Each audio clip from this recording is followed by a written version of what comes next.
10월 10일 세 번째 임장지에 왔습니다. 여기 평택시 신장동입니다. 신장동. 여기가 바로 송탄역 바로 옆에 위치하고 있고요. 평택에는 크게 맨 위가 송탄역, 그 다음에 서정리역, 지제역, 평택역. 그래서 저는 외울 때 이렇게 오면 돼요. 서정리역이 바로 고덕 신도시예요. 서정리역 다음이 지제역이거든요. 서지. 평택의 서지, 서정리역 바로 밑에가 지제역, 그 다음에 밑에가 평택역이고요. 맨 위쪽, 서울 쪽으로 저 위쪽이 송탄역이에요. 지금 기차 소음 들리죠?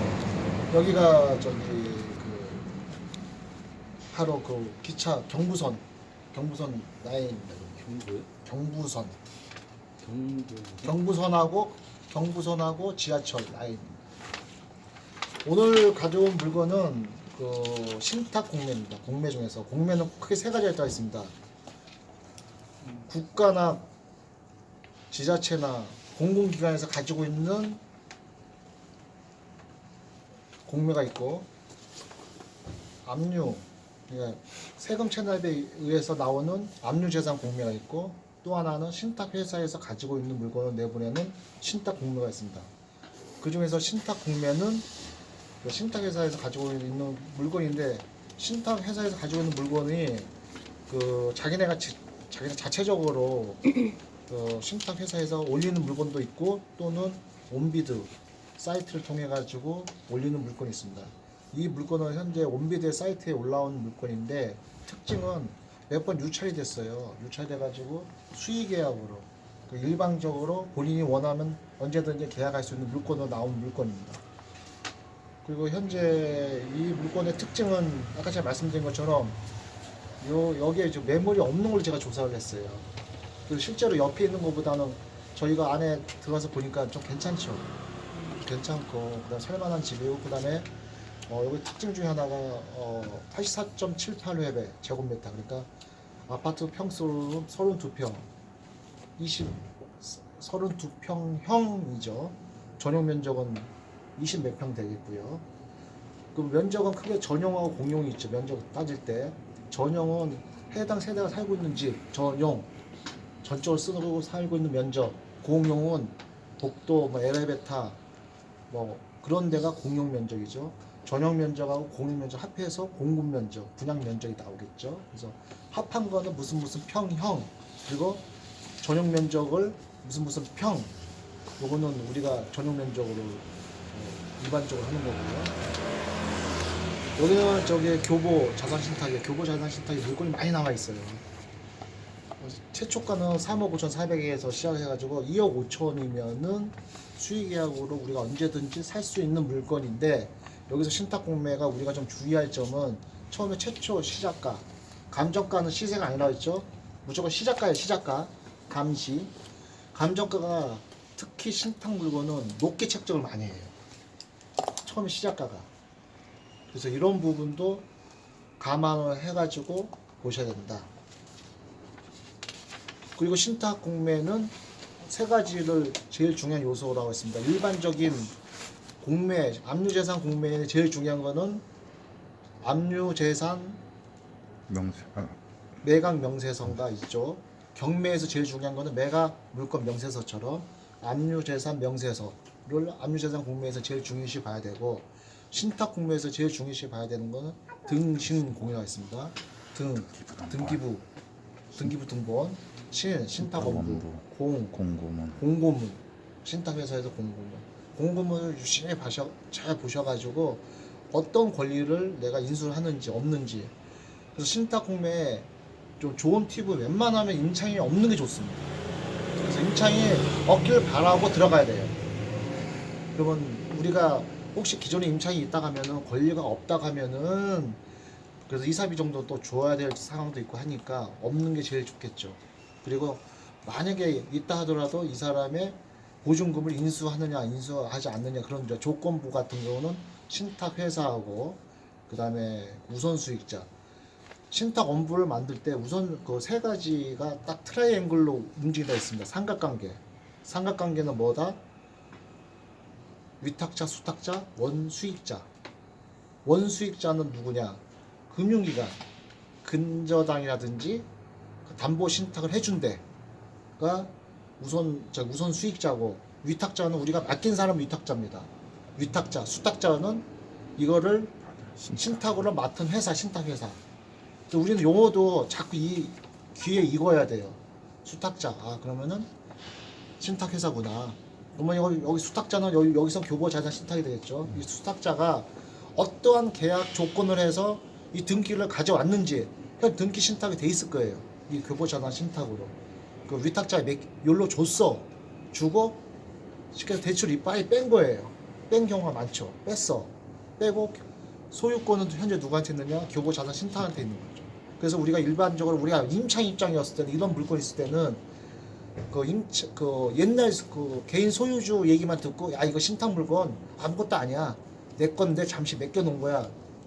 거기에 믿지 마시고 거기에 따르지 마시고 반드시 그 신탁 회사한테 문의해봐가지고 너희하고 상관없이 일방적으로 계약을 해도 되느냐 또는 조건부로 계약을 해야 되느냐 그런 걸 알아보고 임차로 들어가야 되고 만약에 더 안 들어가는 게 더 좋습니다. 신탁 물건 같은 경우에 저기 임차인으로 들어가려고 하면은 그 어떤 소송에 휘말릴 소지가 상당히 많거든 신탁 물건은.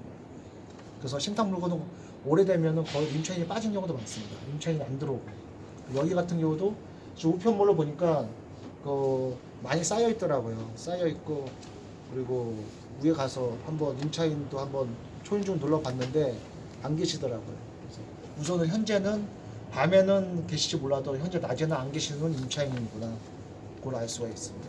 그리고 일반적으로 신탁회사한테 물어보면 신탁회사도 거의 99% 몰라요.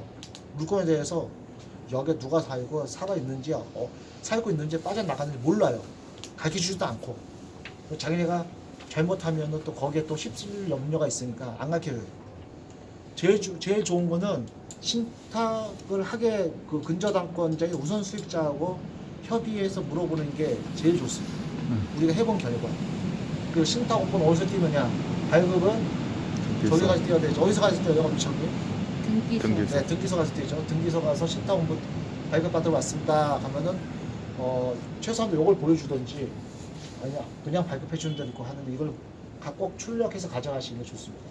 그래서 신탁 원부 띄러 왔습니다 하면 신탁 원부를 띄워줍니다. 신탁 원부는 삼각관계 계약 관계에 대한 내용들이 거기 적혀져 있어요. 어떤 식으로 계약했다, 어떤 식으로 했다, 등기 신탁을 했다 그런 스토리가 적혀져 있습니다. 그걸 보고 우리가 판단을 해야 돼요.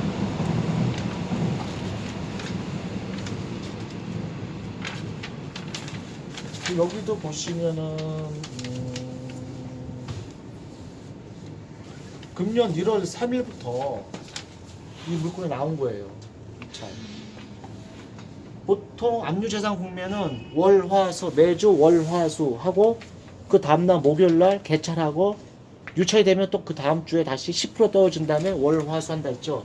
신탁 물건은 그렇지 않습니다. 하루 만에 그것도 1시간 만에 2시간 만에 끝내는 경우가 많습니다.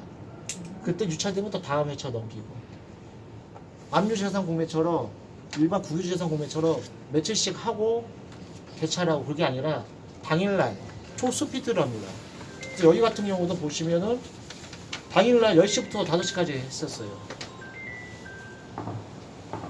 1차, 2차, 3차 해가지고 총 몇 번까지 갔었냐면은 5차까지 갔습니다. 5차까지. 하루 단위로 계속 네, 했네. 하루 단위로 했잖아요. 월화수가 아니라 하루 단위고 또 5시간 만에 끝내요. 그리고 안 되면 끝. 또 그 다음 주에 또 그 얘네들은 또 10%씩 안 떨어뜨려요. 어떤 때는 뭐 8% 떨어뜨리고, 어떤 때는 뭐 6% 떨어뜨리고, 어떤 때 10% 떨어뜨리고. 그러니까 그런 것도 자세히 보셔야 돼요. 만 5번 유찰됐다 해서 50% 떨어졌구나 생각하시면 절대 금물이다. 여기 같은 경우도 잘 보십시오. 여기 같은 경우는 10%씩 떨어뜨렸는지 잘 보셔가지고. 근데 이게 최초 시작가가 감정가가 시세가 아니니까 이는 의미가 없는 거예요. 실제로 조사해보고 현 시세가 얼마인지 그리고 현재 우리가 이건 수의계약으로 나왔으니까 수의계약으로 나온 거에 대한 금액이 현재 2억 5천이 주변 시세하고 괜찮은지 여기도 평택도 사실 오늘 이제 발표했지만 얼마 전까지 평택도 조정 지역에서 해제가 된 지역이었어요. 조정 지역에서 해제가 됐다는 거는 우리는 네, 아, 네네네네. 투기 과열지구하고 조정 지역이 있어요. 자, 우리 그 토지임에 볼 때 제일 큰 게 지역이죠.